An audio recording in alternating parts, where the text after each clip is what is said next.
Welcome. नमस्कार सभी साथियों को स्वागत करता हूं सभी का इस यूट्यूब चैनल पर जिसका नाम है स्टडी विद पीएन लोधा। साथियों, आज हम रीट एग्ज़ाम 2022 के लिए शिक्षण विधियों का पेपर नंबर 72 हल करने वाले हैं। बहुत ही शानदार ज़बरदस्त प्रश्न आपको इस वीडियो में देखने को मिलेंगे।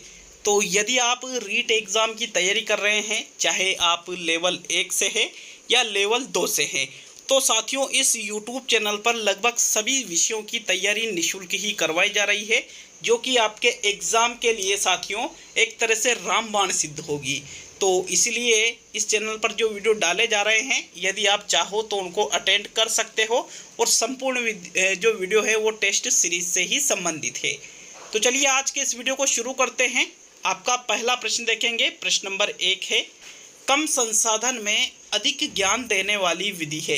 प्रयोगशाला विधि, प्रदर्शन विधि, रंगमंच अभिनय विधि और इनमें से सभी। प्रश्न संख्या 1 में बताइए भाई कौन सा विकल्प आपका सही रहेगा। बात की जा रही है कम संसाधन, मतलब जो संसाधन है उनका कम उपयोग जिस विधि में किया जाता है और ज्ञान भी अधिक प्राप्त हो जाता है। तो साथियों प्रयोगशाला विधि में तो संसाधनों की आवश्यकता अधिक पड़ती है। प्रदर्शन आंसर हो सकता है। रंगमंच अभिनय विधि में भी संसाधनों की आवश्यकता अधिक पड़ती है। अतः विकल्प नंबर जो 2 है, बिल्कुल जो प्रदर्शन विधि है जिसमें शिक्षक के द्वारा प्रयोग का प्रदर्शन किया जाता है, इसमें कम संसाधन से ही सभी बालकों को अधिक ज्ञान दे सकते हो। विकल्प 2 आपके पहले प्रश्न में सही है। नेक्स्ट प्रश्न नंबर 2 की ओर बढ़ते हैं। तो दूसरा प्रश्न है आपके, विज्ञान शिक्षण की बाल केंद्रित विधि नहीं है। प्रयोगशाला विधि, परियोजना विधि, भ्रमण विधि और व्याख्यान विधि। तो इनमें से जो विज्ञान शिक्षण की बाल केंद्रित विधि नहीं है उसका चयन प्रश्न संख्या 2 में करिएगा। साथियों बताओ दूसरे प्रश्न में आपके कौन सा आंसर सही रहेगा। तो देखो प्रयोगशाला विधि में बालक प्रयोग करके सीखता है तो बाल केंद्रित विधि है। परियोजना विधि भी बाल केंद्रित है और भ्रमण विधि भी बाल केंद्रित विधि मानी जाती है। लेकिन जो व्याख्यान विधि है साथियों, इसको बाल केंद्रित विधि नहीं कहते हैं, बल्कि व्याख्यान विधि कैसी है, शिक्षक केंद्रित विधि है। अतः विकल्प नंबर जो 4 है आपके, यही दूसरे प्रश्न का बिल्कुल सही आंसर है।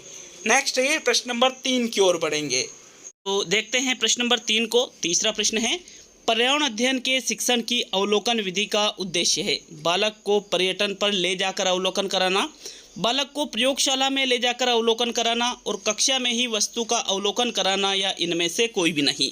तो प्रश्न संख्या 3 का सही उत्तर बताइए साथियों, कौन सा विकल्प आपके प्रश्न संख्या 3 में सही आंसर है। देखिए पर्यटन विधि का मतलब यूँ नहीं है कि आप प्रयोगशाला में या फिर कक्षा में ही वस्तु का अवलोकन करा रहे हो तो आप उसको पर्यटन कह सकते हो। साथियों हम उसको पर्यटन नहीं कह सकते। पर्यटन का मतलब लिया जाता है पर्यटन स्थल पर ले जाकर के बालक को अवलोकन कराना। विकल्प जो आपका 1 है प्रश्न संख्या 3 का सही उत्तर होगा साथियों। नेक्स्ट प्रश्न नंबर 4 की ओर बढ़ेंगे। तो चलिए चौथा प्रश्न देखते हैं। सबसे सरल भाषाई कौशल माना जाता है लेखन को, पठन को, श्रवण को और वाचन को। तो इनमें से किसको सबसे सरल भाषाई कौशल कहा जाता है साथियों। देखिए सबसे कठिन भाषाई कौशल आपके लेखन कौशल होता है और सबसे सरल भाषाई कौशल आपके श्रवण कौशल होता है। तो विकल्प नंबर जो 3 है आपके प्रश्न संख्या 4 का सही उत्तर रहेगा। नेक्स्ट प्रश्न संख्या 5 की ओर बढ़ते हैं। चौथे प्रश्न में सबसे सरल भाषाई कौशल कौन सा है, श्रवण कौशल है साथियों। नेक्स्ट 5वां प्रश्न देख लेंगे। तो चलिए 5वें प्रश्न की ओर बढ़ते हैं। प्रश्न संख्या 5 है आपके, समस्त भाषाई कौशलों में सबसे कठिन कौशल माना जाता है पठन कौशल को, श्रवण कौशल को, लेखन कौशल को और वाचन कौशल को। तो मैंने अभी आपको पिछले प्रश्न में ही बताया था साथियों कि समस्त भाषाई कौशलों में, भाई भाषाई कौशलों की संख्या कितनी होती है, 4। कौन कौन सी, श्रवण, वाचन, पठन और लेखन। साथियों ये जो 4 भाषाई कौशल है इस पे सबसे सरल हमने देखा था पिछले प्रश्न में, तो सबसे सरल कौन सा था, श्रवण कौशल था। और यहाँ पर पूछ रहा है सबसे कठिन कौशल, तो सबसे कठिन कौशल माना जाता है लेखन कौशल को। मतलब 5वें प्रश्न में आपके कौन सा विकल्प सही है, तीसरा विकल्प बिल्कुल सही रहेगा साथियों प्रश्न संख्या 5 में। नेक्स्ट 6ठे प्रश्न की ओर बढ़ेंगे। तो चलिए 6ठा प्रश्न देख लेते हैं। लेखन कौशल के विकास हेतु बालकों को सर्वप्रथम सिखाना चाहिए। क्या सिखाना चाहिए, तो लेखनी पकड़ना सिखाना चाहिए, वर्ण बनाना सिखाना चाहिए, आकृतियां बनाना सिखाना चाहिए या इनमें से सभी। साथियों, छठे प्रश्न में राइट आंसर देखते हैं। अब यहाँ पर बात की जा रही है लेखन कौशल के विकास हेतु सबसे पहले बालकों को क्या सिखाना चाहिए। तो सबसे पहले हमें साथियों बालक को लेखन कौशल का यदि विकास करना है तो उसको लेखनी पकड़ना सिखाना चाहिए कि लेखनी को सही प्रकार से कैसे पकड़ा जाता है, ये सबसे पहले हमें बालक को सिखाना चाहिए। विकल्प नंबर 1 आपके छठे प्रश्न में सही है। नेक्स्ट प्रश्न नंबर 7 की ओर बढ़ेंगे। वीडियो अच्छा लगे तो वीडियो को लाइक और शेयर जरूर करिएगा साथियों। चलिए 7वां प्रश्न देख लेंगे। मॉन्टेसरी की समस्त विधियां आधारित है, क्रिया पर आधारित है, सीखने पर आधारित है, पठन पर आधारित है और ज्ञानेंद्रियों पर आधारित है। तो प्रश्न नंबर 7 का सही उत्तर बताओ भाई। जो मैडम मारिया मॉन्टेसरी ने जितनी भी विधियां दी है वह विधियां किस पर आधारित है। दिए गए विकल्पों में से आपका कौन सा विकल्प सही रहेगा साथियों। तो राइट आंसर देख लेते हैं आपके प्रश्न नंबर 7 में। साथियों, मैडम मारिया मॉन्टेसरी ने यहाँ पर जो उनकी समस्त विधियां दी है वो किस पर दी है, ज्ञानेंद्रियों पर आधारित दी है साथियों। ज्ञानेंद्रियों पर इनकी समस्त शिक्षण विधियां आधारित है, अतः विकल्प नंबर जो 4 है आपके प्रश्न नंबर 7 में सही होगा। नेक्स्ट प्रश्न नंबर 8 की ओर बढ़ेंगे। तो चलिए 8वां प्रश्न देखेंगे। अच्छा, एक और चीज़ है, मैडम मारिया मॉन्टेसरी ने जो भाषाई कौशल बताए उनमें थोड़ा चेंजेस किया है। मैंने बता रखा है आपको, सबसे पहले इन्होंने सुनना कौशल बताया, फिर बोलना कौशल बताया, फिर लिखना कौशल बताया और फिर पढ़ना कौशल बताया। तो ऐसा मैडम मारिया मॉन्टेसरी के द्वारा बताया गया है भाषाई कौशलों के संबंध में। चलिए 8वें प्रश्न को देख लेते हैं। आपके प्रश्न संख्या 8 है साथियों। अध्यापक के द्वारा बालक में लेखन कौशल का विकास करना, पहला विकल्प है आवश्यक है, दूसरा है इससे बालक अपने विचारों को स्पष्ट रूप से व्यक्त कर सकता है, तीसरा है यह अंतिम कौशल है इसलिए इसका विकास करना जरूरी है और चौथा विकल्प है यह एक सामान्य प्रक्रिया है। तो 8वें प्रश्न का सही उत्तर बताओ भाई, कौन सा विकल्प आपके प्रश्न 8 में सही है। देखो यहाँ पर एक बार प्रश्न को अच्छे से पढ़ो, विकल्पों को अच्छे से पढ़ो और फिर इसमें जो आपको सही लगता है कि इसका आंसर तो ये रहेगा उसका चयन कीजिएगा। तो 8वें प्रश्न में आपके जो सही उत्तर है साथियों वो रहेगा विकल्प नंबर 2। क्यों रहेगा? क्योंकि लेखन कौशल के माध्यम से हम अपने विचारों को स्पष्ट रूप से व्यक्त कर सकते हैं। लिख करके आपने देखा होगा, चीज़ों को लिख करके हम ज़्यादा बेहतरीन तरीके से स्पष्ट कर सकते हैं बजाय बोलने के। तो सेकंड विकल्प आपके बिल्कुल सही है साथियों प्रश्न नंबर 8 में। नेक्स्ट 9वें प्रश्न को देख लेते हैं। तो चलिए बढ़ते हैं प्रश्न नंबर 9 की ओर। प्रश्न संख्या 9 है, शिक्षक द्वारा संपूर्ण वर्णमाला को श्यामपट्ट पर लिख दिया जाता है, तत्पश्चात सभी छात्र सरलता के आधार पर स्वतंत्र रूप से वर्णों का चयन करके वर्णमाला का लेखन करना सीखते हैं। शिक्षक द्वारा वर्णमाला लेखन हेतु कौन सी विधि उपयोग में लाई गई? ध्वनि साम्य विधि, जेकाटार्ट विधि, अनुकरण विधि या मैडम मारिया मॉन्टेसरी ने जो दी है मॉन्टेसरी विधि वो। तो साथियों 9वें प्रश्न में सही उत्तर कौन सा रहेगा, बताइए प्रश्न नंबर 9 का सही आंसर। तो राइट आंसर देख लेते हैं साथियों। 9वें प्रश्न में आपके तीसरा विकल्प जो है अनुकरण विधि, ये बिल्कुल सही रहेगा। क्योंकि यहाँ क्या किया जा रहा है, शिक्षक ने एक बार वर्णमाला कहाँ पर लिखी? श्यामपट्ट पर, मतलब अनाराम, जिसको वर्णमाला या अनाराम अपन बोलते हैं, तो वो लिख दी। उसके बाद सभी छात्र सरलता के आधार पर स्वतंत्र रूप से वर्णों का चयन कर रहे हैं। जैसे किसी बालक को लग रहा है कि पे सबसे सरल वर्ण है तो इसका चयन कर लिया, किसी बालक को लग रहा है कि भाई तय सबसे सरल वर्ण है तो उसका चयन कर लिया। तो इस प्रकार बालक वर्णमाला में सरलता से कठिनता की ओर लेखन करना सीख जाते हैं साथियों। ऐसी विधि को अनुकरण विधि के नाम से जाना जाता है। ध्वनि साम्य विधि में एक जैसे उच्चारित होने वाले एक जैसे वर्ण होते हैं, एक जैसी ध्वनि वाले, जैसे राम, श्याम, नाम, काम, धाम, इस प्रकार से। जेकाटार्ट विधि स्वयं संशोधन वाली विधि होती है। तो थर्ड विकल्प ही आपके प्रश्न 9 में सही है। नेक्स्ट 10वें प्रश्न को देखेंगे। आपके प्रश्न नंबर 10 है, भाषाई कौशलों का सही क्रम है। तो भाषाई कौशलों का सही क्रम बताना है। सुनना, बोलना, लिखना, पढ़ना, सुनना, पढ़ना, लिखना, बोलना, सुनना, बोलना, पढ़ना, लिखना और पढ़ना, लिखना, सुनना, बोलना। तो जो भाषाई कौशलों का सही क्रम है साथियों बिल्कुल LSRW, इस प्रकार से भाषाई कौशलों का सही क्रम याद रख सकते हो। LSRW के रूप में ये रहते हैं। एल मतलब लिसनिंग, लिसनिंग मतलब सुनना होता है साथियों। फिर एस मतलब स्पीकिंग, स्पीकिंग मतलब बोलना होता है। तो बोलना, तो 2 विकल्प हट गए। RR मतलब रीडिंग, रीडिंग मतलब पढ़ना होता है, तो तीसरा विकल्प भी यहाँ पर हट जाता है। और W मतलब राइटिंग, राइटिंग मतलब लिखना, तो सुनना, बोलना, पढ़ना, लिखना, LSRW। इस प्रकार ये भाषाई कौशलों का बिल्कुल सही क्रम है। थर्ड विकल्प आपके प्रश्न 10 में सही है। नेक्स्ट ये प्रश्न नंबर 11 की ओर बढ़ते हैं साथियों। 11वां प्रश्न देख लेंगे। आपके प्रश्न नंबर 11 है, भाषाई कौशलों के बारे में कौन सा कथन सही है। ज़्यादातर प्रश्न आपको इस टेस्ट में भाषाई कौशलों के संबंध में ही मिलेंगे, तो आपको सही कथन का चयन करना है। पहला कथन है, भाषा के कौशल में केवल पढ़ना लिखना महत्वपूर्ण है। दूसरा है, भाषा के कौशलों में मूल रूप से सुनना बोलना ही महत्वपूर्ण है। तीसरा है, भाषा के कौशल केवल क्रमबद्ध रूप से ही सीखे जाते हैं। और चौथा है, भाषाई कौशल अंतः संबंधित होते हैं। तो जो भाषा कौशलों के बारे में आपको जो कथन सही लग रहा है प्रश्न संख्या 11 में, उसका चयन करो, तो बताइएगा। अगर हम बात करें पहले विकल्प की, तो ये कह रहा है केवल पढ़ना लिखना ही महत्वपूर्ण है, तो पढ़ना लिखना नहीं, सुनना बोलना भी महत्वपूर्ण होता है, तो ये आपका आंसर नहीं है। भाषाई कौशलों में मूल रूप से सुनना बोलना ही महत्वपूर्ण है, जी नहीं, पढ़ना लिखना भी है, तो ये भी आपका आंसर नहीं है। भाषा के कौशल केवल क्रमबद्ध रूप से ही सीखे जाते हैं। देखो नॉर्मली सब अलग बताते हैं, मोंटेसरी अलग बताती है, तो ऐसा कोई ये भी जरूरी नहीं है। लेकिन चारों ही जो भाषाई कौशल होते हैं वो कैसे होते हैं, अंतः संबंधित, एक दूसरे से संबंधित होते हैं साथियों। अतः 11वें प्रश्न में आपके जो चौथा विकल्प है ये आपका बिल्कुल सही उत्तर होगा। नेक्स्ट ये प्रश्न नंबर 12 की ओर बढ़ेंगे। तो आपके प्रश्न 12 है, मौन पठन का मुख्य उद्देश्य है सतही ढंग से पाठ को खत्म करना, गहन अर्थ ग्रहण करना, बिना बोले पढ़ने की कुशलता का विकास करना और शांति के साथ पढ़ना। तो इनमें से बताइए मौन पठन का जो मुख्य उद्देश्य है वो किस विकल्प में दे रखा है प्रश्न संख्या 12 में। साथियों पहला विकल्प कह रहा है सतही ढंग से पाठ खत्म करना, हो सकता है। गहन अर्थ ग्रहण करना, हो सकता है। बिना बोले पढ़ने की कुशलता का विकास करना, हो सकता है। और शांति के साथ पढ़ना।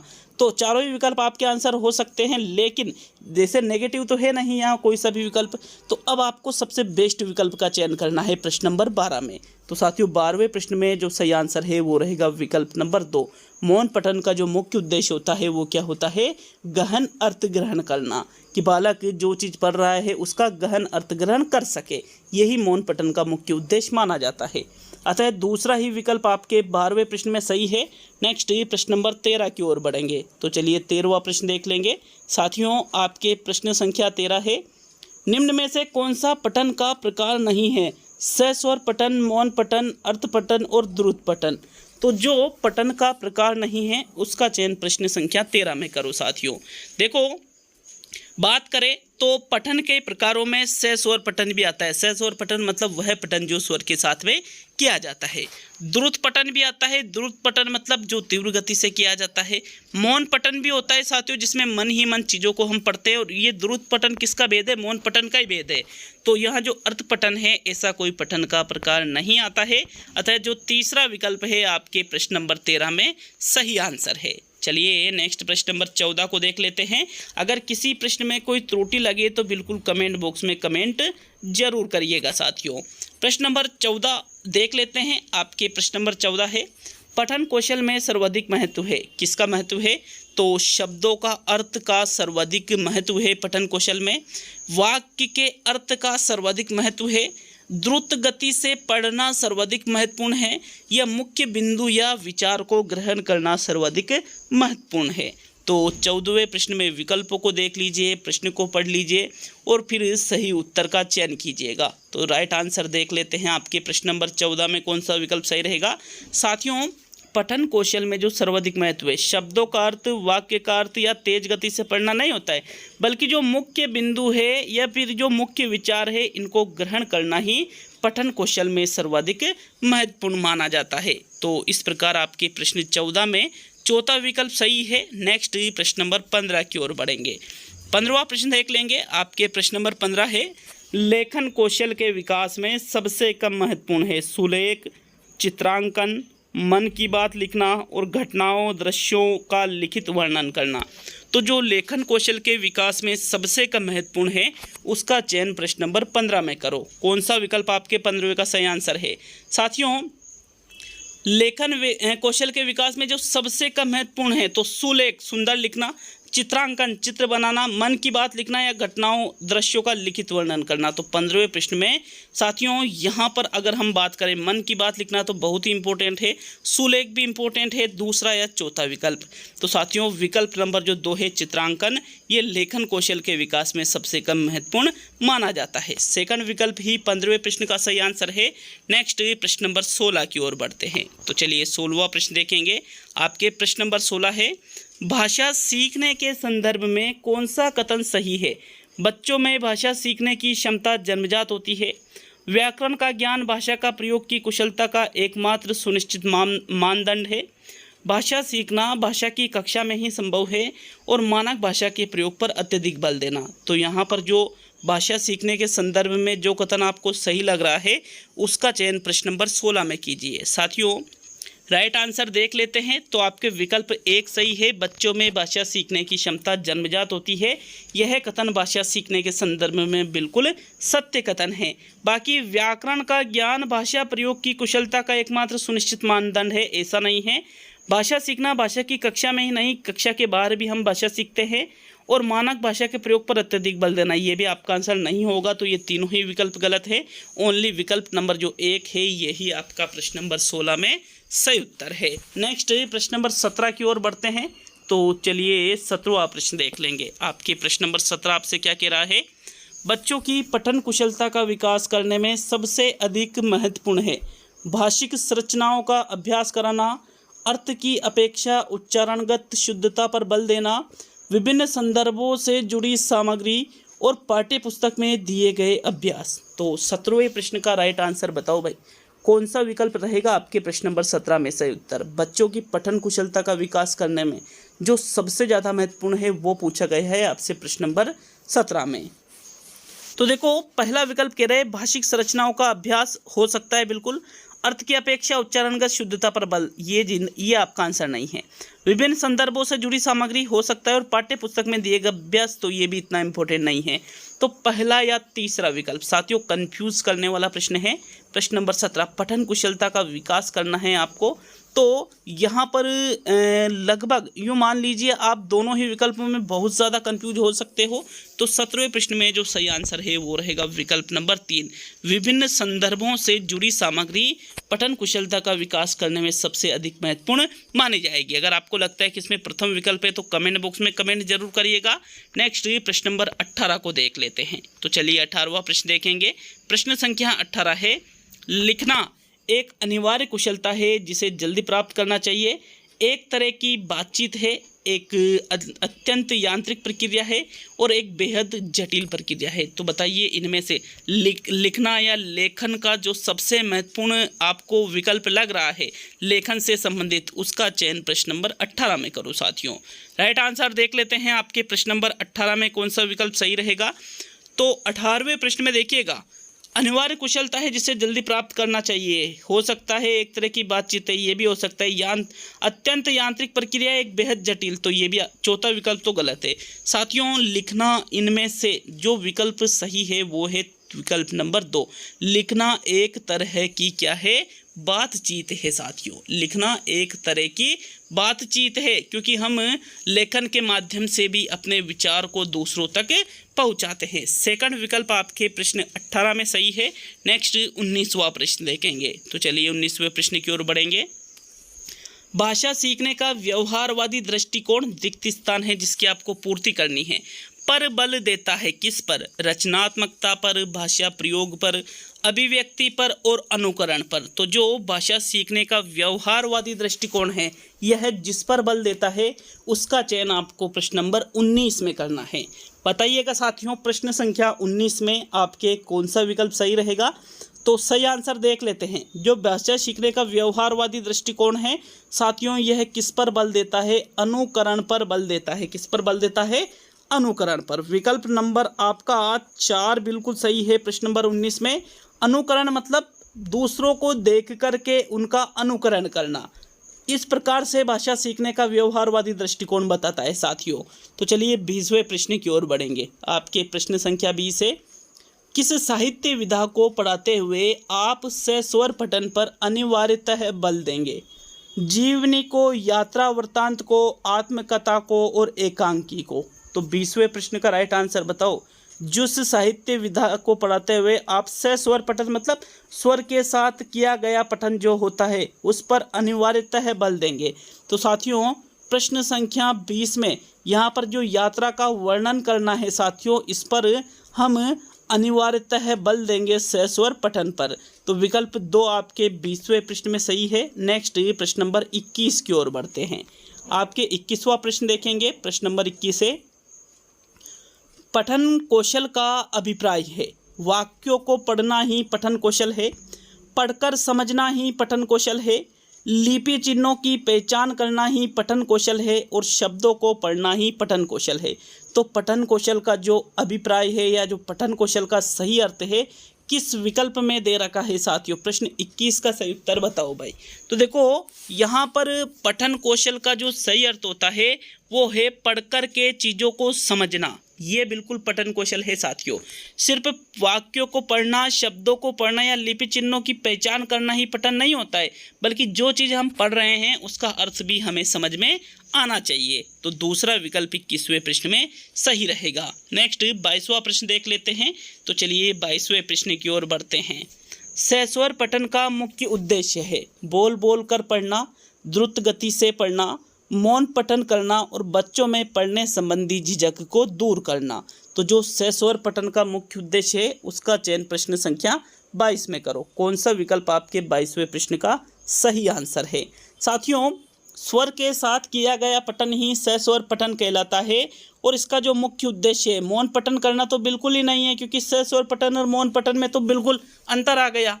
इसमें तो बोला ही नहीं जाता और इसमें बिल्कुल अनिवार्यता है बोलना ही पड़ेगा आपको। तो साथियों ये आपका तीसरा विकल्प तो आपका उत्तर नहीं है। आपका जो सही उत्तर है वो है विकल्प नंबर 4। बच्चों में पढ़ने संबंधी झिझक को दूर करना ही सस्वर पठन का मुख्य उद्देश्य माना जाता है। फोर्थ विकल्प 22वें में सही है।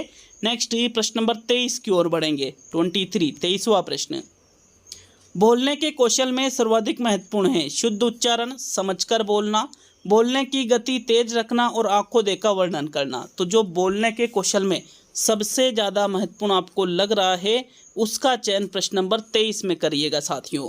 देखिए बोलने की गति तेज रखना ये तो सबसे ज़्यादा महत्वपूर्ण नहीं है, शुद्ध उच्चारण, समझकर बोलना और आंखों देखा वर्णन करना। तो प्रश्न नंबर 23 में जो सही उत्तर है साथियों वो रहेगा विकल्प नंबर 1 शुद्ध उच्चारण। क्यों रहेगा? क्योंकि हम जो चीज़ बोल रहे हैं अगर उसका उच्चारण ही गलत है तो हम उसको गलत शब्दों में बोल रहे हैं, इसका मतलब सामने वाला जो चीज़ हम बोलना चाहते हैं वो चीज़ समझेगा ही नहीं उसको। इसलिए शुद्ध उच्चारण को बोलने के कौशल में सबसे ज़्यादा महत्वपूर्ण माना जाता है। विकल्प 1 आपके 23 में सही है। अब आज का सेकंड लास्ट मतलब 24वां प्रश्न देखेंगे। कमेंट बॉक्स में कमेंट करके जाना कि 25 में से कितने प्रश्न आपने सही किए हैं साथियों। तो चलिए 24वां प्रश्न देखेंगे। भाषा शिक्षक का दायित्व यह है कि वह सभी बच्चों से समान रूप से प्रश्न पूछे, सभी बच्चों की सहज भाषाई क्षमता को पहचाने, सभी बच्चों को समान रूप से गृह कार्य दे और सभी बच्चों में भाषा प्रयोग की एक समान कुशलता विकसित करे। तो जो भाषा शिक्षक का दायित्व है उसका चयन प्रश्न नंबर 24 में करिएगा साथियों। 24वें प्रश्न में कौन सा विकल्प आपका सही है? तो देखो 24वें प्रश्न में अगर हम देखें तो सभी बच्चों से समान रूप से प्रश्न पूछे ये बिल्कुल है, सभी बच्चों की सहज भाषाई क्षमता को पहचाने ये भी है, सभी बच्चों को समान रूप से गृह कार्य दे ये भी हो सकता है और सभी बच्चों में भाषा प्रयोग की एक समान कुशलता विकसित करे। तो यहाँ पर आपको लगता होगा तो साथियों भाषा शिक्षक का क्या दायित्व है? तो विकल्प नंबर जो आपके 4 है, सभी बच्चों में भाषा प्रयोग की एक समान कुशलता विकसित करे, ये बिल्कुल भाषा शिक्षक का दायित्व है। भले उनमें विकसित न हो वो बात अलग है, लेकिन खुद कोशिश करे एक समान, ठीक है, बिना किसी भेदभाव के। तो फोर्थ विकल्प 24 में सही है। अब आज का अंतिम और 25वां प्रश्न, बालक सर्वप्रथम मातृभाषा को सीखता है मातृ बोली के रूप में, चिल्लाने के रूप में, व्याख्यान के रूप में और गाने के रूप में। तो जो बालक है सर्वप्रथम मातृभाषा को कैसे सीखता है साथियों? मातृ बोली के रूप में। विकल्प 1 आपके 25वें प्रश्न में सही रहेगा। तो ये कंप्लीट हुआ आपके पेपर नंबर 72। अब आपके 28 टेस्ट और बाकी है। मिलते हैं नेक्स्ट वीडियो में। बहुत बहुत धन्यवाद आप सभी का वीडियो को पूरा देखने के लिए।